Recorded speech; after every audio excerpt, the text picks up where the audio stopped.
Well, we're back joining you again at 700 Club Canada. Thanks for joining us. And Andrew, it's great to have you with us again. So glad to be here, having such a good time. Well, we need your help because we're unpacking a really important topic all this month. It's Black History Month in Canada. Very significant. What does it mean to you? You know, over the years, it's changed. When I was young, it was introduced to me, and it was all about enslavement and slavery, which was traumatizing for me. Yeah. But as I grew, I began to realize there was a history before enslavement. And this day and age, really, Black history is really actually about what's happening now and how we are making history, how I'm making history, how I'm loving people all around the world, but actually celebrating other Black people as we make Black history. I think that's so helpful. And I think it's so important to tell the whole story, right? Yeah. That's really, really good. Well, joining us today as we focus on Black History Month is psychotherapist Dr. Vidoll Regisford. Well, welcome to 700 Club Canada, Dr. Regisford, or Dr. V, as some call you. Good to have you with us. Good morning. Thank you for having me this morning with you both. Well, you began your career working in Toronto's Jane-Finch and Regent Park neighborhoods with trauma counseling to a diversity of marginalized and racialized youth who were victims of gun violence. And we look forward to hearing from you today, and thank you again for being with us.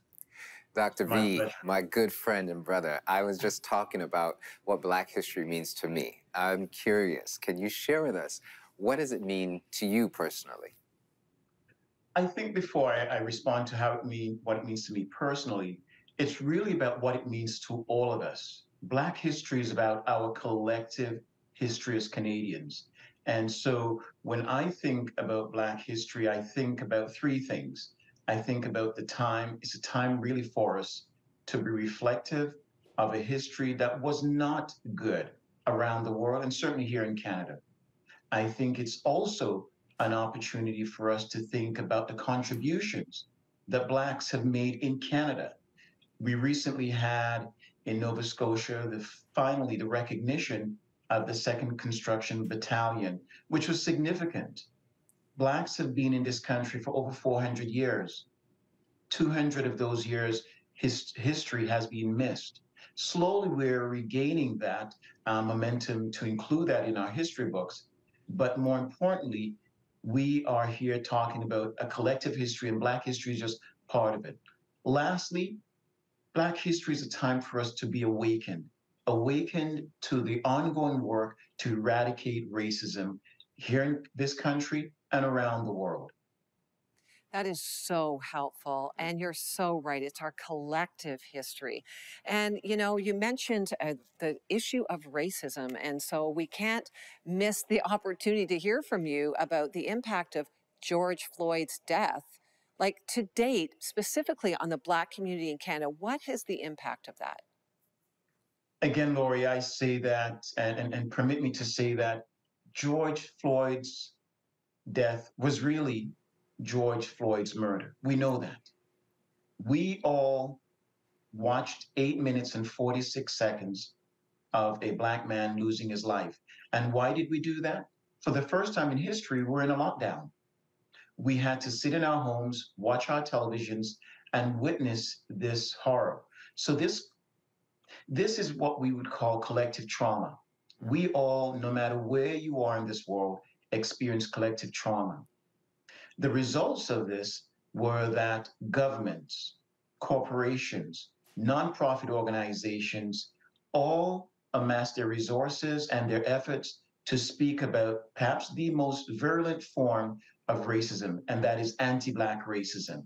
So while we talk about racism, the worst of that is anti-Black racism, which is specifically and perniciously targeted against persons based on their color. And so we all collectively grieved. Sadly, churches struggled with what to do, what to say to their members.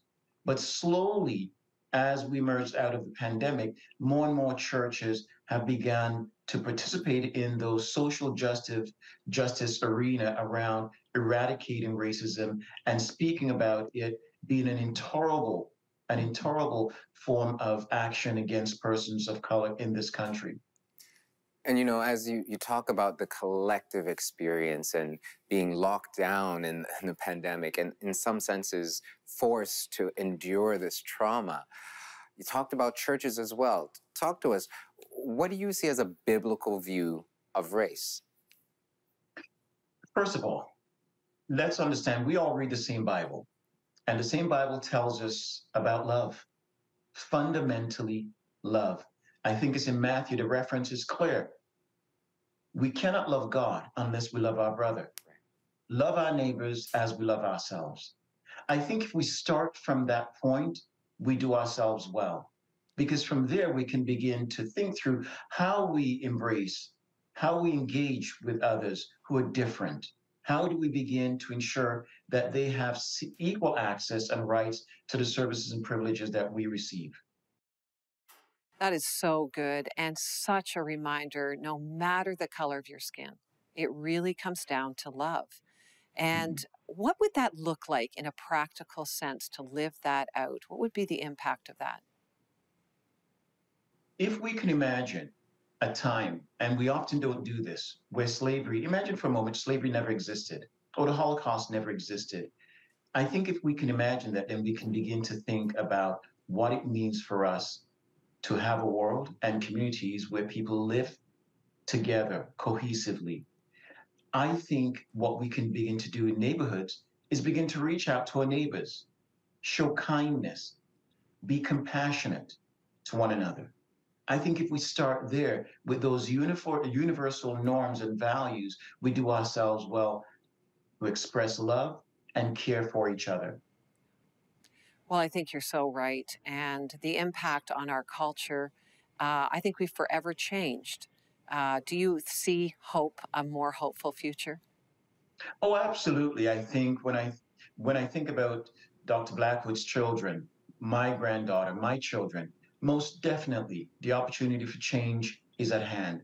And what we saw with George Floyd was that the world over, irrespective of race, went to the streets, protested, and said to governments and leaders, this needs to stop. There's a generation out there that is saying, no, we no longer want this to be part of our lives. It needs to stop.